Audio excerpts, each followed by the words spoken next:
Ako po, si Mary Rose Dizon. Magtutusin po ba walang bata dito eh. Kaya pa po, kami lang pumunta dito dahil wala yung bantay. Kung ano-ano pong kinakain namin. Minsan pag may mga magtatapon na ulam dito, kinukuha namin. Yung ayos pa. Paano yung ayos pa? Yung mga langgunisa, ganun. Na basura? Hindi wala pong basura eh. Pag may uod na, di na namin kinukuha yun. Pero pag walang uod? Yun, kinukuha namin ayos na ayos. Binabalot nila bukod yun. I'm here with the kids and we're going to do some scavenging this morning with my brother. Hello, welcome to Scavengers Ministry. The Lord which made heaven and earth, He said He will not suffer thy foot. 1 kilo of this plastic is 30 cents. The Lord which keepeth thee, He will not slumber nor sleep. Oh, the Lord is thy keeper, the Lord is thy shade upon thy right hand, upon thy right hand.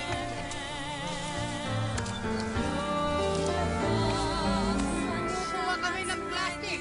Pagkainitan. Para kumita ng magkano?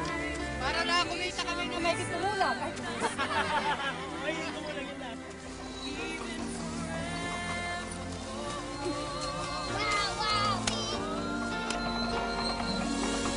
Well, this is the life of being a scavenger. It is an 8-hour work. Sandaan mo? Sa buong araw ka na.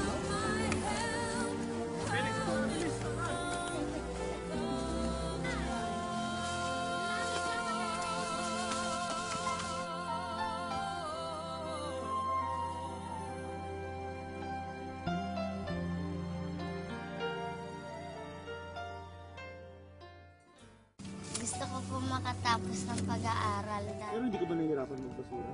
Hindi naman po, mas masarap pa nga po dahil nakakapilig ko mga magulang ko. Araw-araw? Opo, ayoko po kasi maiwalay sa kanila eh. Pero gusto mo ba basura lang yung ginagawa niyo lagi? Hindi masakit? Sakit po eh. Bakit?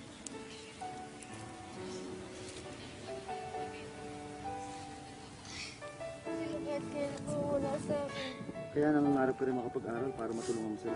Opo. Gusto ko po lahat kami dito matulungan naman po. Hiling na hiling po namin dahil kami nahihirapan kami dito. Mahirap ba talaga? Opo. Minsan po pag mag-aalokay kami, wala kami makuha. Wala rin kami magagawa. Ano kinakain niyo? Pag wala po kami makain, syempre matutulog lang po. Tutusin po dito, bawal po bata dito eh. Anong bakit nandito? Wala po. Naawala kasi sa amin yung bantay dito. Isa kasi wala kami makakain. Kaya pangarap ko rin po makatapos sa pag-aaral. Bakit? Kasi po wala po rin ako maaabot. Pag wala akong pinag-aralan, walang magagawa po kung ano, wala kami makakain. Kano kinikita niyo? Sandaan lang po. Sa hirap? Isang po, 100. Isang po, 150, ganyan. Sinibigay ko na lahat sa nanay ko. Ayoko na minsan humingi. Kaya po gusto ko makatapos talaga lahat gagawin para lang sa pamilya ko.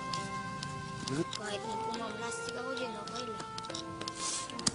Kahit na masasakit ang ulo namin dahil sa init, titiisin lang namin para lang may makain. Minsan nagugutom kami, minsan walang kakain talaga. Hipit na lipit, hindi na matipid yung pera. Kaya lahat ng mayayaman sana matulungan kami. Ang dami po kasi sa amin ng lalait eh. Inaano lang namin eh. Yung mga nakatira sa amin na iba dun, taga-taas, ang asar ng basurera, yung mga nagsisimba po. Naasar kami yung basurera. Yung nakita lang nila nanay, tatay namin na mamasura dito. Pero nasasaktan ako.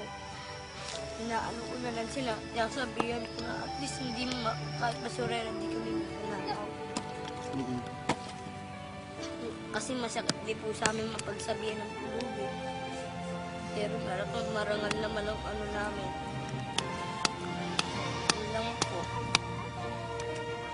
Salamat Panginoon dahil namatay kayo para sa amin. Tinatanggap kita sa Panginoon Diyos at tagapagligtas ng aming buhay. Salamat Panginoon sa pag-asa. Ito ang aming dalangin sa ngalan ni Jesus. Amen. Palakpakan tayo!